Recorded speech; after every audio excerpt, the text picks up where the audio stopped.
salut internaute, ça me fait super plaisir d'être avec toi aujourd'hui et le sujet c'est ça.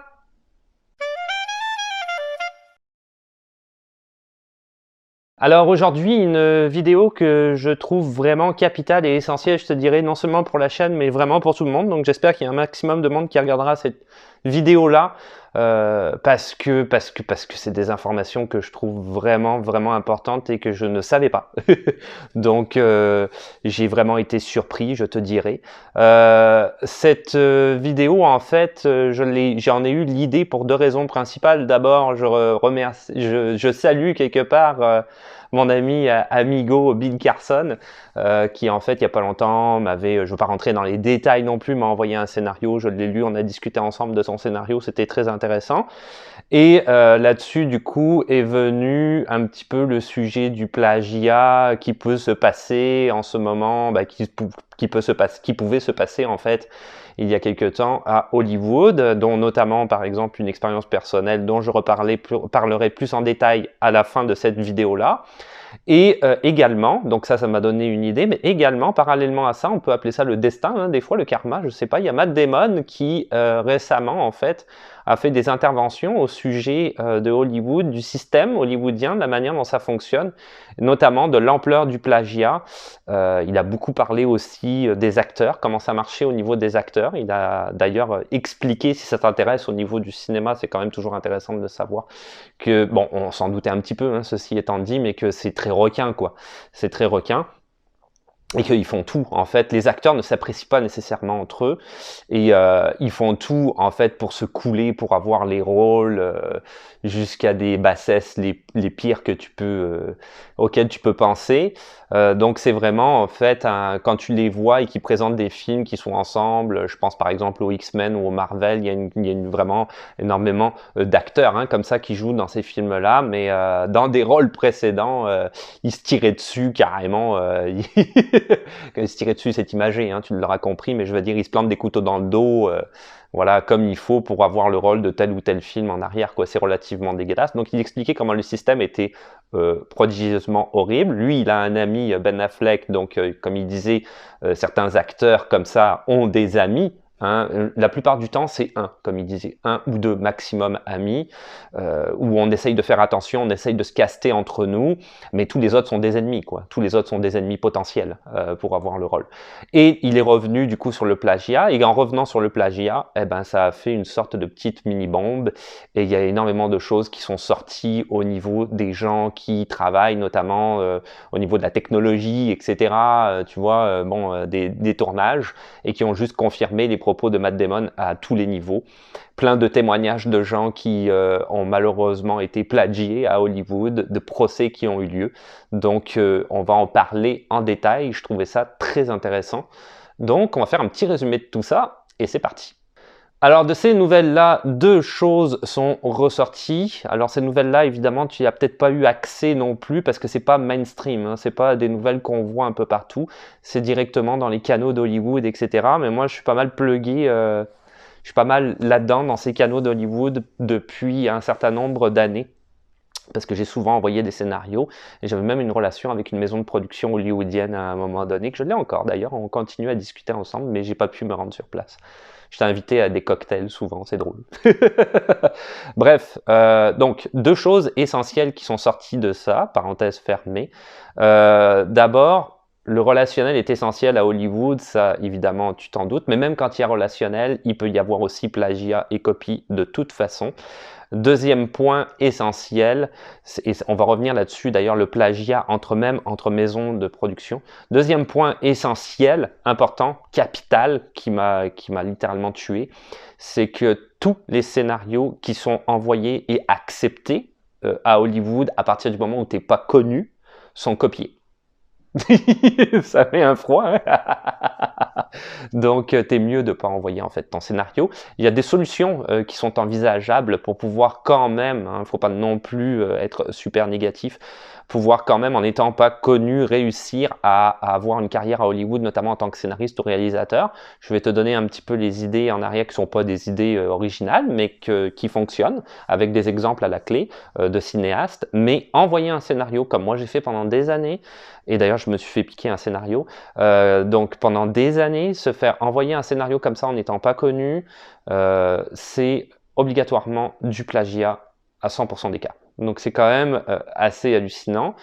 Comment ça fonctionne? On va rentrer en détail là-dessus. C'est que normalement, tu écris un scénario. Et comme je l'avais dit dans mes vidéos précédentes, vendre un scénario, il me semble, comment vendre un scénario, il faut absolument que tu le déposes pour avoir un copyright afin d'être protégé au niveau de tes droits d'auteur. D'accord? Donc ça, c'est la condition sine qua non. Comme ça, au moins, tu es sûr de ne pas te faire copier en fait ton scénario. Et ce qui vient de sortir, c'est que ce copyright-là tient absolument pas la route. Donc si tu t'en vas après en procès, tu ne gagneras pas ton procès. En fait, ton procès est carrément inutile. Les avocats au niveau des droits d'auteur à ce niveau-là, par exemple the Guild of America, vont te déconseiller de toute façon de partir en procès parce que ce sera peine perdue. La seule manière, en fait, de prouver que ton scénario a été copié, c'est de retrouver des traces email entre des producteurs, par exemple réalisateurs, acteurs, qui sont en train de se transmettre ton scénario, qui sont en train de le modifier, qui sont en train de communiquer entre eux en disant on va changer le titre ou deux, trois choses pour faire croire que c'est notre invention. Donc, c'est la seule manière que tu as de le prouver. C'est quasiment impossible de trouver des traces email, en fait, entre les producteurs, réalisateurs et acteurs à ce niveau-là. C'est quasiment jamais arrivé. Donc, les avocats n'y arrivent pas à trouver ces traces-là. Donc, dans le fond, la plupart du temps, tu t'en vas en procès quand tu es quelqu'un de pas connu et tu perds. J'ai quand même trouvé des cas de gens qui ont gagné, mais c'était des procès de longue haleine. J'ai aussi trouvé, et je vais t'en parler, des cas de maisons de production qui carrément se copient entre elles. Donc, c'est quand même assez hallucinant, qui s'attaquent et qui gagnent pas nécessairement, et des fois qui gagnent. En tout cas, on va voir ça tout de suite. Alors à Hollywood, il y en a eu plusieurs des films comme ça, mais un des plus connus en fait de copies de films qui s'est effectué entre deux maisons de production, c'est Don't Speak en 1997 avec Pierce Brosnan et Linda Hamilton, et Volcano en 1997 avec Tommy Lee Jones et Anne Heche. Donc ces deux films-là sont sortis exactement la même année par deux maisons de production complètement différentes, basées sur un scénario équivalent. En fait, le scénario est identique, ils ont juste changé l'endroit où ça se passait. Donc il y a une maison de production qui a décidé que ça se passait à Los Angeles parce que c'était bien plus dramatique et spectaculaire. Mais grosso modo, le scénario reste quasiment identique. Il faut sauver une ville d'un volcan et on essaye de sauver la personne à la fin quand c'est la personne est sur le point de mourir, mais il y a coup de théâtre, on arrive à la sauver juste à la fin du film. Donc c'est ça, c'est vraiment un exemple typique. Je vais te prendre plein d'exemples après de plagiat qui ont été avérés avec des procès. J'ai été chercher, il y en a vraiment, avec la nouvelle qui est sortie, il y en a des milliers. C'est incroyable. Et moi, j'ai trouvé ceux où les gens ont gagné. Donc, c'est quand même assez intéressant de pouvoir s'y intéresser. Dernier point, avant de parler de cette liste de films, dont le mien d'ailleurs, qui est quand même très... Et moi, j'ai pas attaqué, de toute façon, ça sert à rien. J'ai compris que ça servait à rien, je perdrais mon temps et mon argent pour absolument rien.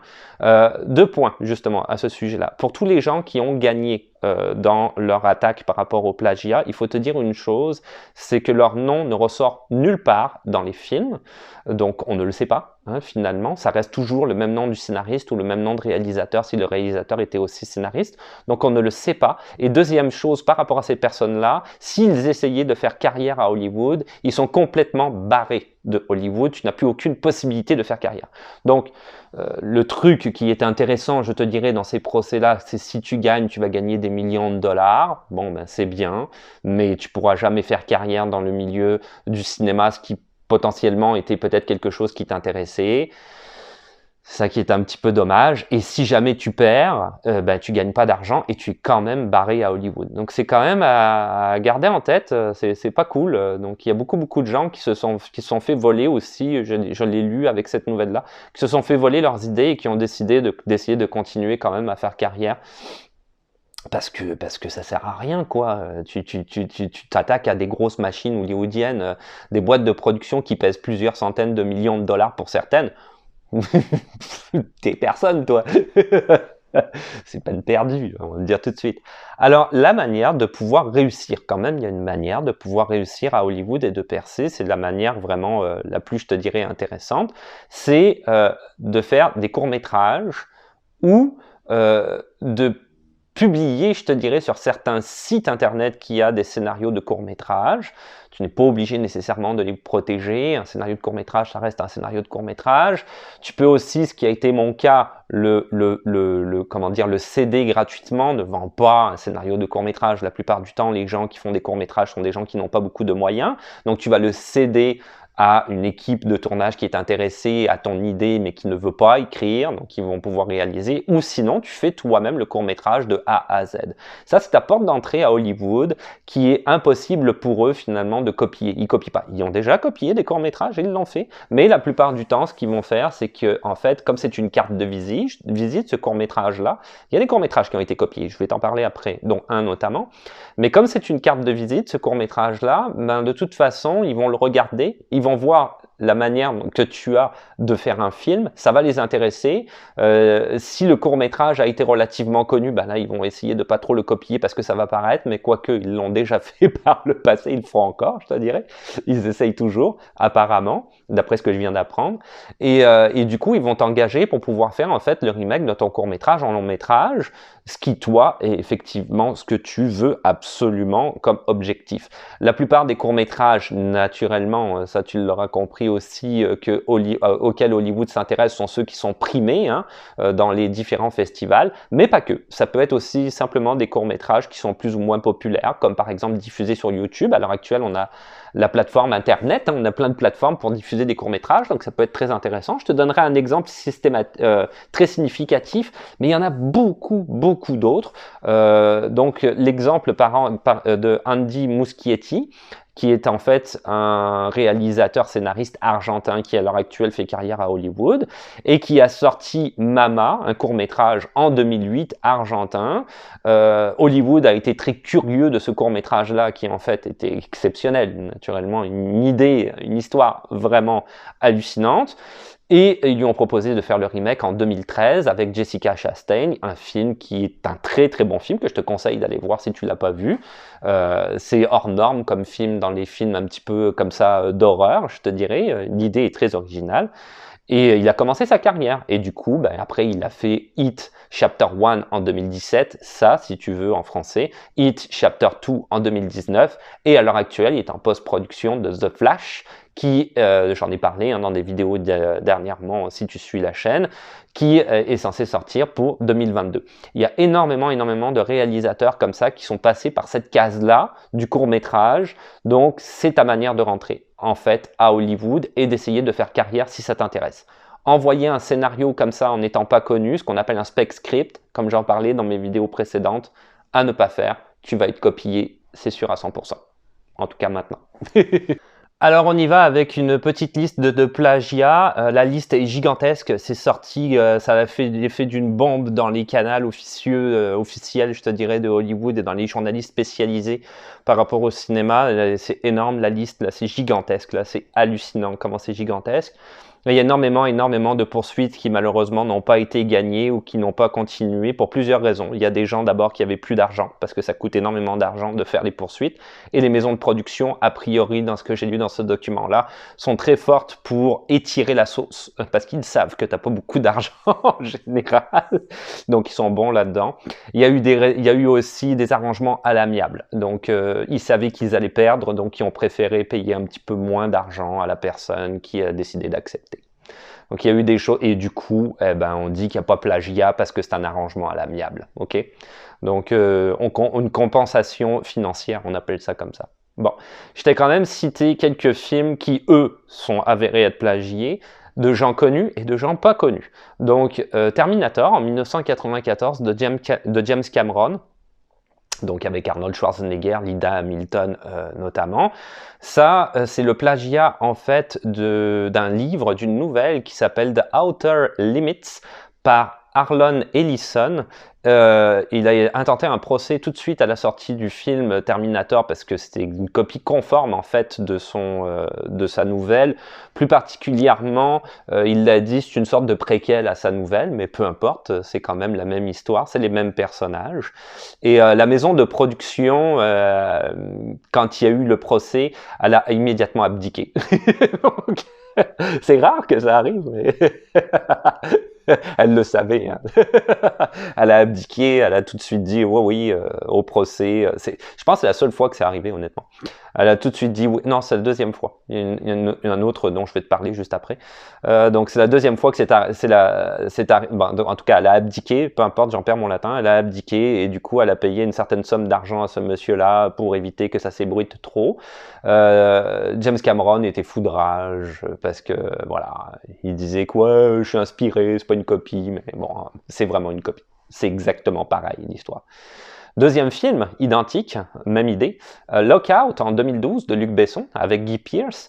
En fait, là, c'est John Carpenter qui a poursuivi Luc Besson en disant que ce film, Lockout, était une copie conforme de Escape from New York en 1997 avec Kurt Russell, qui est un classique, carrément un classique, on touche pas à Escape from New York. Escape from New York en 97 et Escape from LA. Deux films que j'avais... Escape from New York qui datait de 81, mais l'action se passe en 97, et Escape from LA, je pense que le film date de 96, et l'action se passait, je me souviens plus en quelle année, 2016? Je sais plus. Bref, donc voilà, il les a poursuivis, et même chose, en fait, la maison de production a tout de suite abdiqué, même chose, pareil, j'utilise le même terme parce que c'est la même chose en disant oh, ouais c'est vrai. Donc il a gagné. John Carpenter a mis une clause, il a rapporté beaucoup d'argent. En fait, le scénario est carrément identique, hein. Sauf que ça se passe dans l'espace, je pense que c'est la seule chose qui est différente. Il a mis une clause en fait à la poursuite, ils n'ont pas le droit de faire de suite, donc il n'y aura jamais de suite de Lockout, c'est interdit à la clause de cette poursuite-là. Frozen en 2013 de Disney. En fait, ça serait une copie du court-métrage de Snowman que tu peux regarder d'ailleurs sur YouTube de Kelly Wilson. Là, c'est plus particulier. Kelly Wilson attaque Disney pas pour l'histoire Frozen dans son entièreté, mais plus particulièrement pour le personnage du bonhomme de neige. Elle dit que le bonhomme de neige est une copie conforme à son bonhomme de neige qu'elle avait créé pour son film The Snowman, que tu peux aller voir sur YouTube. Effectivement, c'est très proche. C'est très proche. Coming to America, Un prince à New York en 1988 pardon, de John Landis. Scénario soi-disant d'Eddie Murphy sur une idée d'Eddie Murphy. Alors Art Buchwald, que tu connais pas en fait, avait vendu son scénario, donc à Spec Script, hein, quelqu'un qui n'était pas connu, à la Paramount. La Paramount avait donc acquis le scénario, commencé le tournage avec John Landis et Eddie Murphy, sous le nom du scénario qu'il avait vendu, qui n'était pas Coming to America, et avait arrêté le film en disant non, finalement ça marche pas, donc on le tourne pas. Repris un autre film avec encore Eddie Murphy et aussi John Landis à la réalisation. Cette fois, c'est Eddie Murphy qui est scénariste avec d'autres scénaristes qui l'ont épaulé. Évidemment, quand tu vas voir sur IMDb, tu vas voir, il n'est pas tout seul. C'est soi-disant son idée. Mais en fait, non. En fait, ils ont poursuivi le tournage du film précédent en disant que c'était un autre film.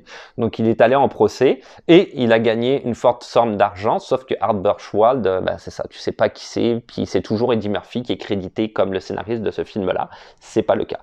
Home Alone en 1990 de Chris Columbus avec Macaulay Culkin. Alors ça, en fait, c'est le plagiat d'un film français qui était sorti l'année d'avant, en 1989, qui s'appelle 3615 Code Père Noël, de René Manzor, qui est un film que j'avais vu d'ailleurs, qui est une copie conforme. Il est allé en procès contre la maison de production, je pense que c'est Paramount aussi, me semble-t-il, je ne sais plus, ils ont changé de maison de production en mi-production, parce que la 20F, je pense, qui a récupéré, me semble, de mémoire, parce qu'ils avaient plus d'argent, ils avaient clôturé la production, la maison de production précédente, mais bref, parenthèse fermée. Il est allé en procès contre eux. Il n'a pas gagné, mais le film est tellement similaire, 3615 Code Père Noël, que la Paramount ou la 20th, je sais plus, la maison de production en arrière de Home Alone a interdit le film sur le territoire américain jusqu'en 2013. Donc depuis 2013, quand même un vieux film, 1989, 3615 Code Père Noël, depuis 2013, les Américains peuvent le voir parce qu'ils savaient que en fait c'était une copie de Home Alone. Et ça a été débouté en fait au tribunal pour une raison précise dont j'ai oublié, mais pas par rapport au fait que c'était une copie. C'est probablement, il a arrêté la poursuite pour une raison X, René Manzor, donc je me souviens plus, mais pas par rapport au fait que c'était pas une copie, puisque c'était réellement une copie finalement. Donc 3615 Code Père Noël, si tu veux regarder ce film-là à nouveau, regarde-le et pense à Home Alone, et tu verras qu'en fait Home Alone, c'est 3615 Code Père Noël, c'est pareil. Ça leur permet à ce moment-là de pas faire de remake et de payer des droits d'auteur aussi, hein, le fait de plagier, faut pas oublier ça non plus. Monster Inc. de Pixar, Disney. Disney, c'est Disney, quand tu regardes, tous leurs films quasiment sont des plagiats. Dans la liste, comme je te disais, moi je t'ai pris juste ceux des gens qui, a priori, à part lui, 3615 Code Père Noël, mais c'est quelqu'un de connu, donc je voulais en parler. Mais sinon, je te donne juste la liste des gens qui ont gagné. Disney, pour tous les films qui ont sorti, ils ont été poursuivis. Et évidemment, la plupart du temps, ils ont gagné parce qu'ils ont une batterie d'avocats, t'imagines. Monster Inc., Pixar, Disney 2001. Donc c'est Stanley Mouse, lui, qui a gagné contre Disney. Le film, en fait, est basé carrément sur son storyboard qu'il avait proposé à Disney pour pouvoir vendre son film en tant que spec script. Lui, c'est un monsieur qui évolue réellement dans les animés, c'est un passionné de dessin. Donc au lieu de proposer un scénario, il a proposé un scénario plus ou moins fini, mais surtout un storyboard très élaboré. Et il s'appelait Excuse My Dust, en fait, le storyboard. Il avait même donné un titre. Et il avait essayé de le vendre en 98. Ils l'ont refusé. Et finalement, Monster Inc., il est allé en procès, c'était juste évident.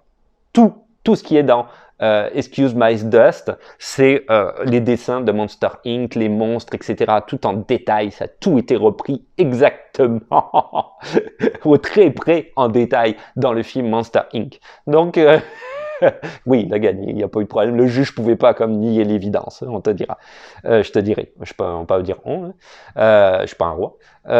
Et je finirai, mais il y en avait beaucoup d'autres. Je pouvais pas non plus faire une vidéo qui durait 300 heures comme d'habitude, donc j'ai pris certains qui je trouvais symptomatiques, des plus vieux et des récents. Underworld en 2003 de en fait Len Wiseman avec Ken Beckinsale notamment. Michael Sheen aussi, de mémoire. Ce film-là est une copie conforme, en fait, de The Vampire the Masquerade, qui est un jeu de rôle. C'est White Wolf Incorporation, je pense, la maison de production qui est en arrière de ça.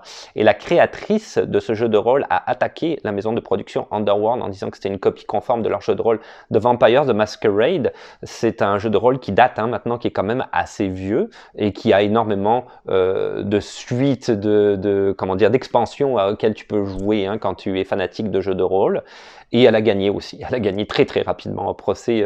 Pareil, le juge n'a pas pu de toute façon nier l'évidence, donc elle a gagné assez facilement. Donc voilà, ça termine ma vidéo malheureusement, je te dirais, sur les plagiats. On va rebondir juste avant que je fasse la conclusion sur mon plagiat.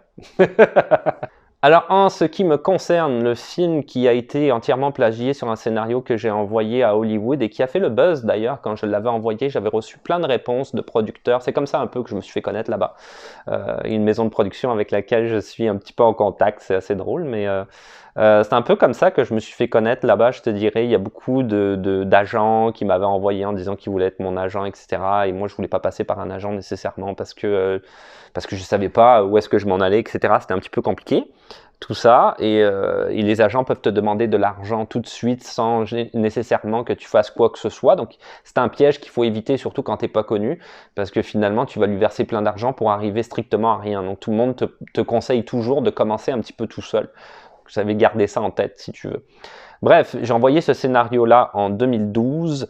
Ça fait vraiment le buzz. Ça s'appelle A Common Tale About an Uncommon Family. J'ai reçu beaucoup de bons commentaires, etc. J'ai même une maison de production qui voulait le produire, qui finalement d'ailleurs s'est cassé la gueule. Donc pas de chance, ils n'ont pas produit, ils n'ont pas fait le film, ils voulaient le faire et ils l'ont pas fait. J'étais sur le point de recevoir les papiers pour signer là-dessus, mais la maison de production n'existant plus, ça s'est arrêté. En 2017 sort le film Lady Bird de Greta Gerwig avec Saoirse Ronan, j'ai du mal à dire son nom tout le temps, et Laurie Metcalf notamment, 7,4 sur IMDb, c'est quand même bon, je suis assez fort, je suis content. Et ce film-là, ben voilà, si tu te demandes de quoi, c'était quoi mon scénario, regarde le film, c'était ça. Point par point. Il y a juste en fait le nom des personnages qui changent et des localités géographiques, mais sinon dans le scénario, il y a carrément des scènes qui sont complètement identiques et même des lignes de dialogue complètement identiques au complet. Donc ça fait un petit peu mal au cœur, mais qu'est-ce que tu veux? C'est comme ça, c'est la vie. Et puis, comme je l'ai dit tout à l'heure, je ne sais pas attaquer. J'ai un petit peu laissé tomber, je te dirais là-dessus. Ça m'a donné un petit coup, mais bon, c'est normal hein, que ça donne un coup. Hein, je te dirais, c'est quelque chose auquel voilà, tu voulais y croire et finalement ça fonctionne pas. Peut-être que c'était le coup du destin, c'était peut-être bien comme ça. Puis après, ce qui est ressorti, comme je t'ai dit récemment à Hollywood et notamment grâce à Matt Damon, que je trouve quelqu'un, j'aime pas les acteurs, je te dirais globalement. Je trouve que c'est des personnes qui sont névrotiques, mais Matt Damon au moins a l'avantage d'être honnête. Il a dit des choses qui étaient assez hardcore, notamment au milieu des acteurs. Dans le milieu des acteurs, il a d'ailleurs dit qu'il fallait absolument changer le système, mais que le système ne changeait pas. Donc lui, il s'accommodait au système aussi, hein, quelque part. Mais voilà, c'est comme ça. Donc, peu importe, c'est pas très grave. On laisse ça aller. C'est comme ça, c'est la vie. Hein. De toute façon, je fais autre chose. Maintenant, je suis bien heureux, donc j'ai rien à regretter, quelque part, je te dirais. Et c'est ce qui clôture ma vidéo là-dessus.